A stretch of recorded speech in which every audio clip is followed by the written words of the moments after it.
Hello viewers, இன்றைக்கி வந்து ரொம்பவே இன்ட்ரெஸ்டிங்கான ஒரு ஃபேக்ட் பற்றி தான் பார்க்க போகிறோம். அது என்ன ஃபேக்ட்னு பார்த்தீங்கன்னா, இது வரைக்கும் நம்ம எல்லா டாமினோஸ் கம்பெனியை பார்த்துருப்போம். ஏன்னா நிறைய பேர் சாப்பிட கூட செஞ்சுருப்பாங்க.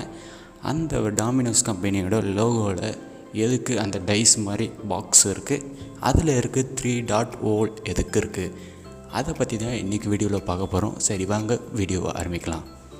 அந்த 3 டாட் ஹோல் வந்து ஃபஸ்ட்டு டாமினோ கம்பெனியோட ஓனர் வந்து ஆரம்பிக்கும் போது ஃபஸ்ட்டு பிரான்ச்சு திறந்ததுனால அந்த ஃபஸ்ட்டு ஸ்கொயர் வாட்சில் வந்து ஃபஸ்ட்டு ஹோல் இருக்குது. அதுக்கப்புறம் பார்த்திங்கன்னா 2 வருஷம் கழித்து 2 புது பிரான்ச் வந்து புதுசாக ஸ்டோர் ஓப்பன் பண்ணார். அதனால் அந்த 2 ஃபஸ்ட் அடுத்த க்யூப்பில் வந்து 2 பாக்ஸ் இருக்குது. இதனால தான் அதுக்கு வந்து அந்த 3 க்யூப்பில் 3 ஹோல்ஸ் வந்துச்சு, 2 க்யூப்பில் 3 ஹோல்ஸ் வந்துச்சு. அடுத்ததாக பார்க்க போகிற விஷயம் வந்து பார்த்திங்கன்னா ரொம்ப இன்ட்ரெஸ்டிங்காக இருக்கும். இந்த பிக்சர் இருக்குல்ல, இந்த ஆண்ட்டு வந்து வாட்டர் ட்ராப்லெட்டை உருட்டிட்டு போகிற மாதிரி, இது வந்து வேர்ல்டு ரெக்கார்டு படிச்சிருக்கு. எப்படி இந்த ஃபோட்டோகிராஃபியை வந்து எடுத்தாங்க தெரில, ஆனால் இது வந்து ரொம்பவே இன்ட்ரெஸ்டிங்காக இருக்குது. ரொம்பவே இந்த வாட்டர் ட்ராப்லெட் வந்து இந்த ஆண்ட்டு வந்து உருட்டிட்டு போகிற மாதிரி இருக்குது. ரொம்பவே இன்ட்ரெஸ்டிங்காக இருக்குது. இந்த வீடியோ பிடிச்சிருந்தா மறக்காமல் சேனலை சப்ஸ்கிரைப் பண்ணிடுங்க.